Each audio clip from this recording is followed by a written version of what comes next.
ایک بات تو یہ ہے کہ یہ جو ڈائریکٹ ملٹری ٹیک اوورز ہوتے تھے جنہیں ہم پاکستان میں مارشل لاء کہتے تھے عمومی طور پہ،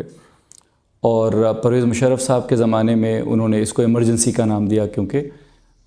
اس سے ہمیں اندازہ یہ ہوتا ہے کہ جب مشرف کے زمانے میں ایمرجنسی لگی اور انہوں نے اس کو اگین ایمرجنسی کا نام دیا، جو کہ ظاہر کانسٹیٹیوشنل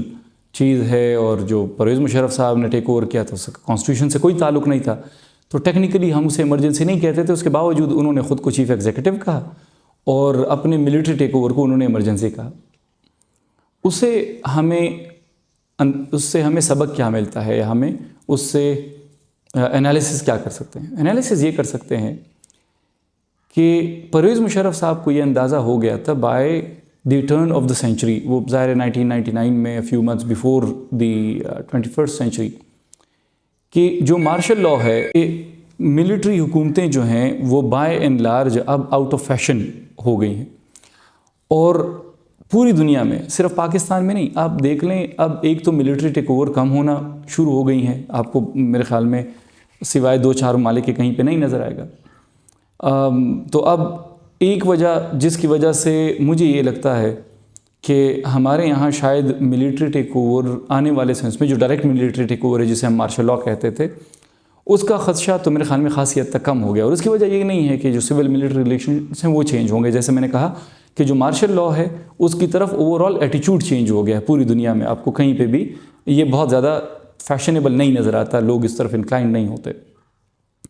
جہاں تک انڈائریکٹ ایک انوالومنٹ ہوتی ہے اور اس کے حوالے سے کہا جاتا ہے،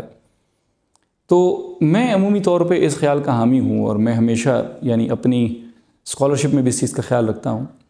کہ ایسی چیزوں سے عموماً گریز کروں کہ جس میں اسپیکولیٹو ریزننگ انوالو ہو، کہ جہاں پہ میں اندازوں سے بات کروں اور کہوں کہ کیا ہوگا اور کیا ہو رہا ہوگا بیہائنڈ دا سین۔ لیکن ہمیں مختلف چیزوں سے پتہ چلتا ہے، ہمیں جو عمران خان صاحب کا ووٹ آف نو کانفیڈنس تھا، اور اس سے پہلے جو سول ملٹری ریلیشنز، اگر ہم عمران خان صاحب کی حکومت کو، کیونکہ کچھ لوگ تو ان کو بھی ظاہر ہائیبرڈ رجیم کہتے تھے، اگر ہم اس کو ایک سویلین گورنمنٹ سمجھیں اور دوسری طرف ہم یہ سمجھیں کہ ایک اسٹیبلشمنٹ تھی، تو اس زمانے میں جو اسٹیبلشمنٹ اور سول حکومت کا تعلق تھا وہ ہمیں بائیں اینڈ لارج یہ نظر آتا تھا کہ وہ جو کہتے تھے کہ جی ایک پیج پہ ہیں، لیکن پھر دوسری طرف اور لوگ تھے جو اس زمانے میں باہر تھے اور جو کہتے تھے کہ اصل سیاسی قوتیں جو ہیں ان کو اسٹیبلشمنٹ نے یا مقتدر حلقوں نے باہر رکھا ہوا ہے۔ اب ہمیں وہ رولز ریورس ہوتے ہوئے نظر آئے ہیں۔ جو بنیادی ایشو مجھے نظر آتا ہے وہ یہ ہے کہ ہمارے پولیٹیشنز عموماً تیار بیٹھے ہوتے ہیں کہ کہاں پہ اسٹیبلشمنٹ ان کو اڈاپٹ کرے،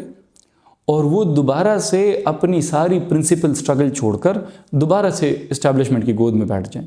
یہی چیز ہم نے خان صاحب کے حوالے سے بھی یہی الزامات ہم نے سنے تھے، یہی کہا جاتا تھا۔ اب پی ٹی آئی جو ہے وہ ظاہر ہے it find it self on the other side of the political divide. اب ہمیں نظر آتا ہے کہ وہ دوسرے لوگ جن کا کلیم یہ تھا آن پاور کہ جی وہ اسٹیبلشمنٹ کی رٹ کو چیلنج کریں گے۔ مجھے زیادہ دلچسپ بات نظر آئی ہے اس پوری یعنی یہ جو پاکستان میں جو پولیٹیکل ڈسکورس چل رہا ہے، کہ بہت کنوینینٹلی جو پولیٹیکل فورسز، جو ٹریڈیشنل پولیٹیکل فورسز تھیں، یعنی ہماری جو major 2 political parties P M L N P M L Q تھی، پھر جو چھوٹی جماعتیں نیشنلسٹ بھی اور مذہبی بھی، انہوں نے یہ ڈسکورس ایسے چینج کیا پبلک امیجنیشن میں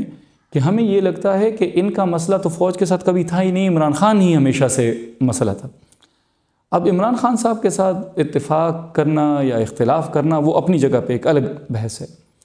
لیکن مجھے بعض اوقات حیرت ہوتی ہے کہ یہ جماعتیں تو ہمیں یہ کہتی تھیں کہ یہ، بلکہ ہم نے سنا بھی ہے، ابھی چند سال پہلے کی بات ہے، کہ جی ہمارا مسئلہ سلیکٹڈ سے نہیں ہے، سلیکٹر سے ہے۔